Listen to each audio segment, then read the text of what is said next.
Okay, and I'll record as well.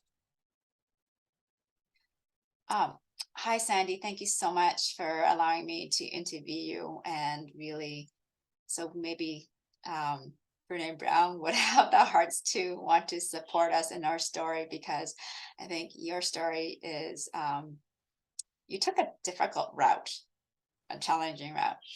So I think I watched your talk twice. And what I remember is that you couldn't have children, and I can only imagine what that is like because I was just upset with my husband when he wasn't on board when he to have a family. So um, yeah. So can you just share with me your experience a little bit about that? I can. Yeah. So I got married to my first husband when I was 18. And of course, it was expected that we would have children right away. I Mhm. experienced not one miscarriage, but six. Oh. And my gynecologist said, "Why don't you have foster children?" And we were too young to have foster children. We had to be 21. So a social worker suggested we become really foster parents at a county group foster home. So we did. And that changed Larry and my entire lives because he's still involved with some of those children.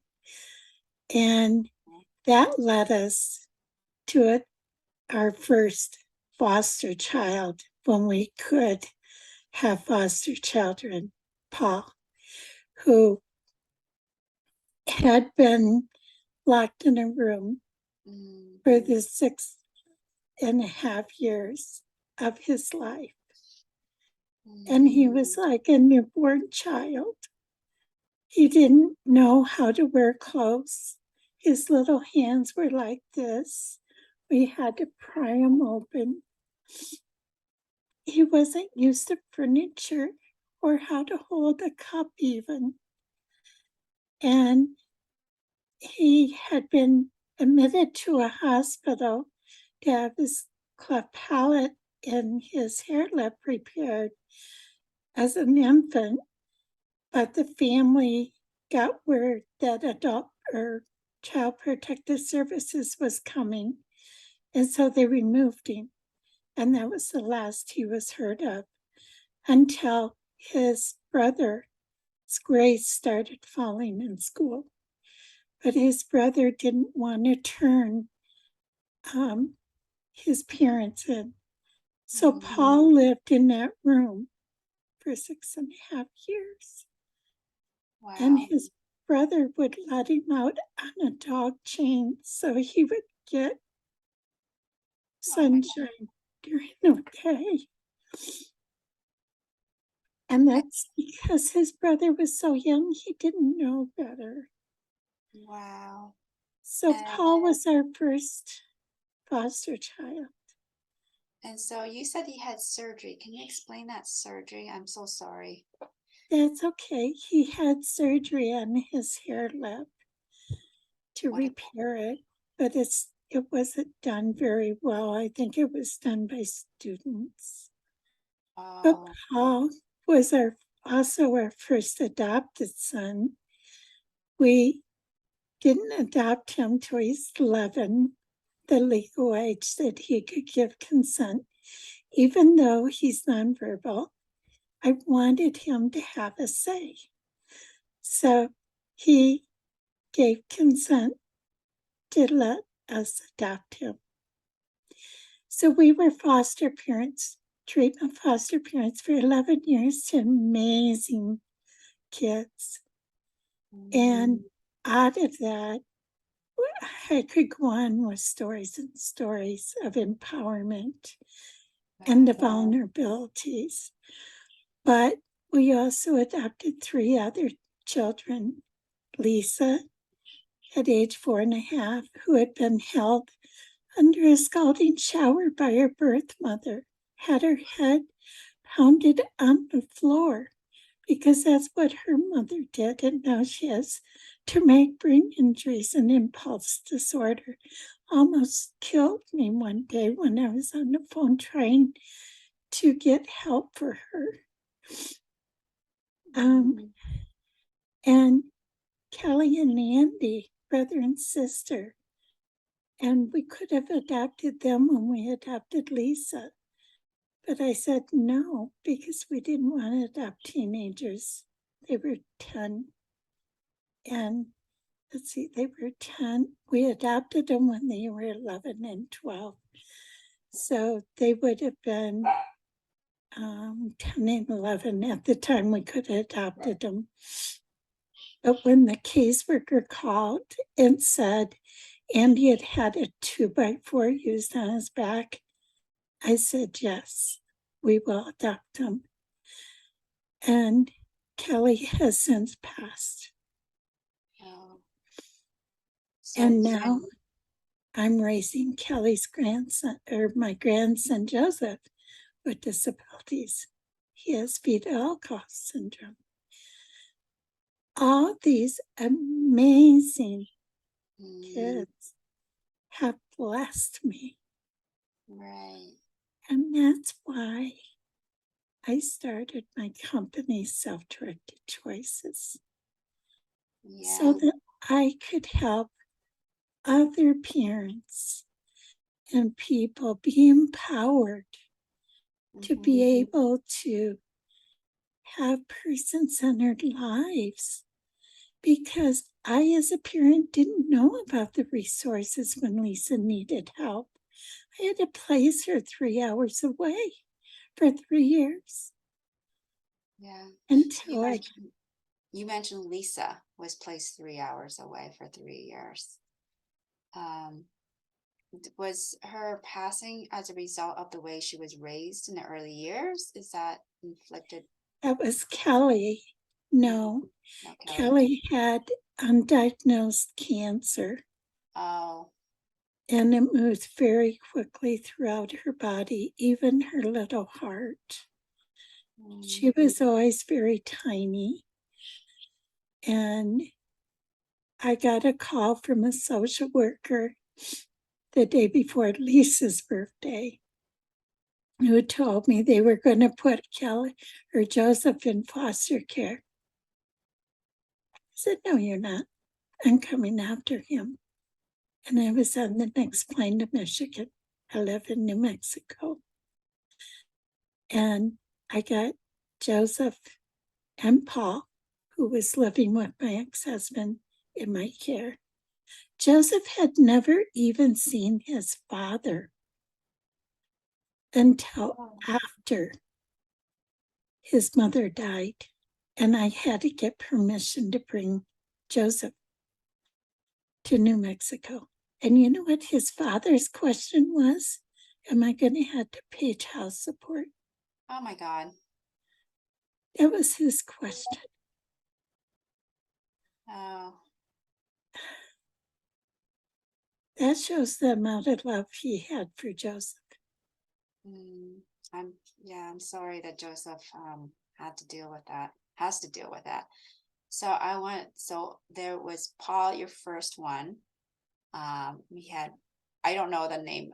Is it possible that you can write in the chat what surgery he had? Because I can't. Sure. Okay, so I'm gonna write that in the documentation. Um,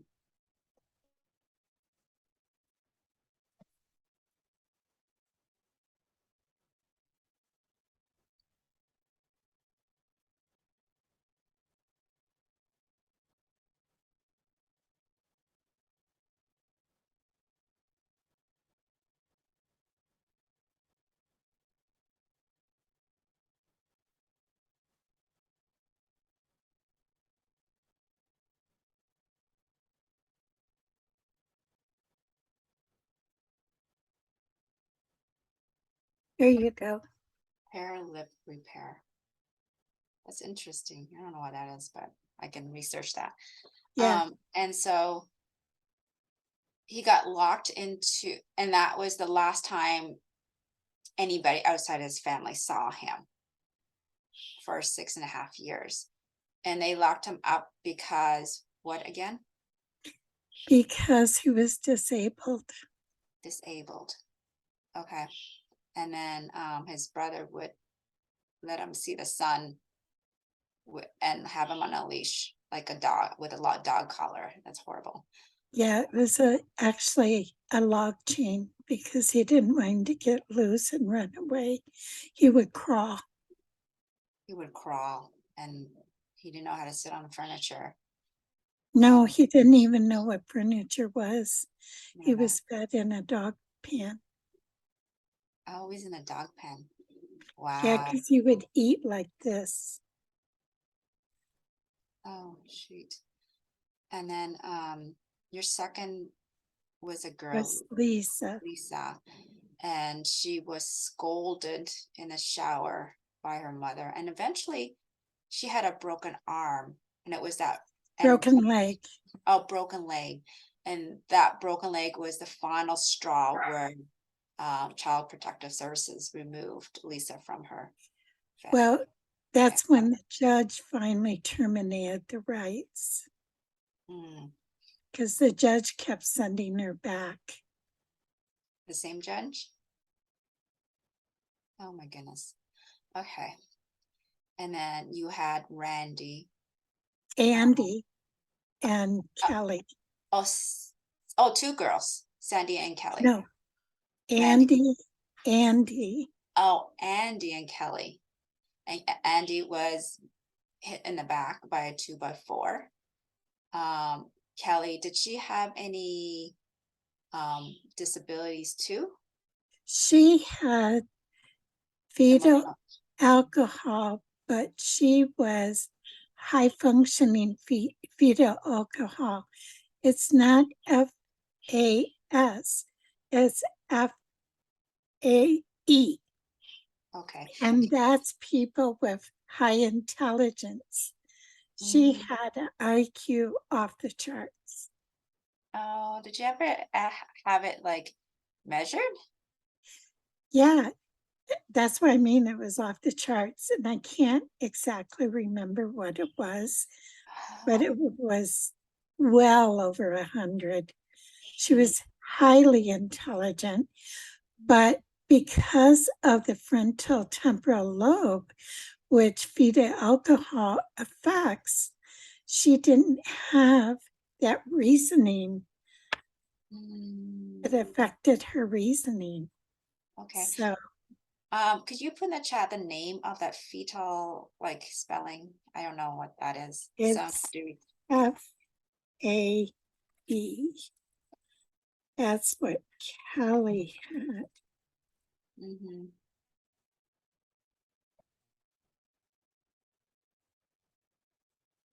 Okay. And you can Google that.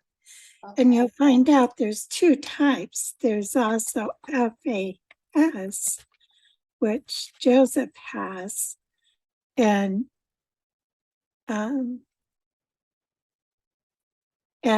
that's when you have a developmental disability. And both of them are caused when the mother drinks. Now there is research coming out that the father can also drink and affect the fetus. Oh, yeah. Okay, the sperm, right? Okay, and so can you go into details how challenging the process was to get resources for all your kids? Very challenging. It was before the internet, so everything was by phone calls. I used to have notepads after notepads of names, phone numbers, agencies, people not calling me back. And it was so overwhelming to get people services. And then when, that was before even the waiver. When I got Paul, we didn't even have IDEA, the Special Education Act in the beginning. And then we did have IDEA, which was wonderful because then he had special education.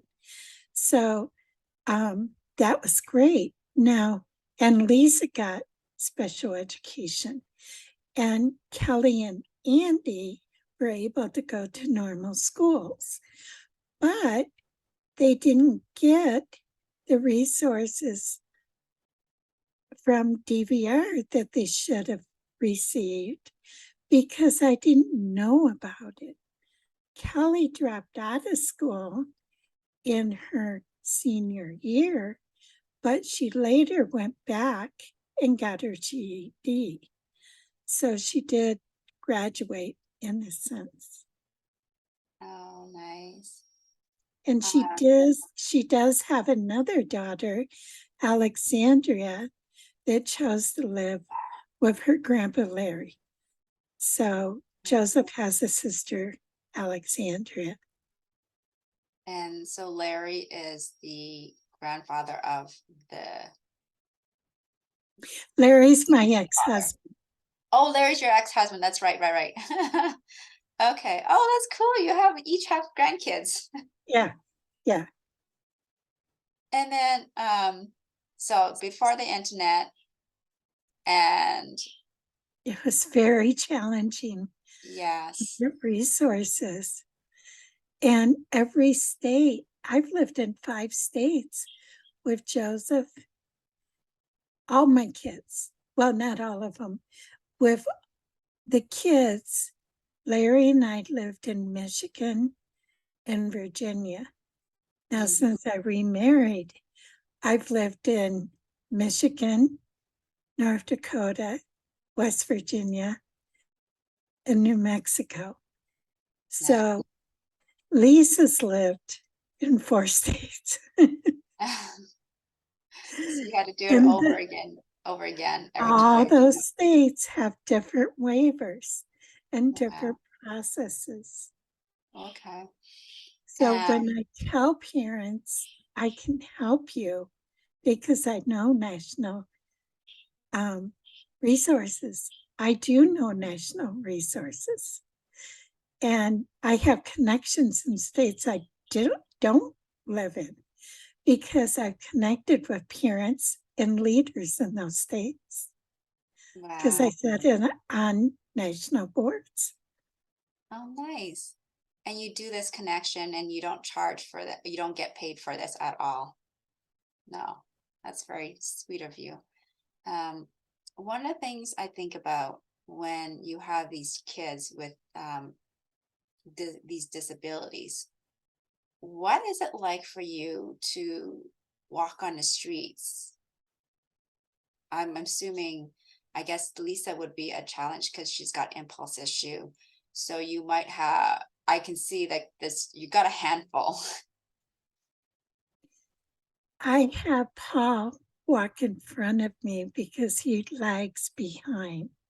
Mhm. Lisa walks beside me because she'll reach out and hug strangers. Oh, And so it is somewhat of a challenge, but it's important that they be seen. mhm. And people are really generous and loving towards them. And Paul is out in the community, and so is Lisa every day with their Mm. workers. And so they get that community integration, which is so important to learn about life, to experience it, and to show others that they're just as normal as you and I. So you said Paul, he's integrated. What do you mean by integrated? Integrating them into everybody's society because I believe society is a we society. Hmm. We need to come together as a we society. That's my leadership stand, that everybody comes together. Okay. Um, and then so he has a job now? No, he has a worker, Michael, Mhm, that takes him out and does whatever Paul wants to go do. mhm. If he wants to go for drives or to the park or to the mall or to the movies or bowling, they go. It's Okay, up to Paul, whatever Paul wants to do. nice. And then there's Lisa. And then what is Lisa's day like? Lisa lives in a group home Mhm, because of attacking me. mm, So she lives in a group home where she's safe. They know how to handle her behaviors, but she too goes out every day. And just like Paul, it's based on what Lisa wants to do. mhm. Okay. And then Andy with does he have learning challenges too? He has a learning disability, but Mhm. he has a full time job Oh, good. and he's married. He Oh, has nice. children and grandkids. Okay. Awesome. And then there's Joseph, who is Kelly's son, who's living with you. And so, And Joseph has a part time job at Homewood Suites and is doing exceptionally well. okay. Um, I might not, I might have to ask you more questions once I think of the story. What message do you want people to have when it comes to people with learning disabilities? That I too have a learning disability. I too, in high school, got C's, D's, and E's. I didn't fit in. When I went for my bachelor's degree, when I went for my master's degree, my grade point average was 3.74. I Oh, got almost straight A's. You can do it. You can excel. And all it takes mhm. is just knowing you can do it. It Awesome. takes a little harder work. And I know someone that can help you with those study skills. And I'd be happy to connect you. Oh, great. Awesome. Okay. I don't have any other questions now, so I'm gonna end the recording Okay. and I'll save the chat. Usually it's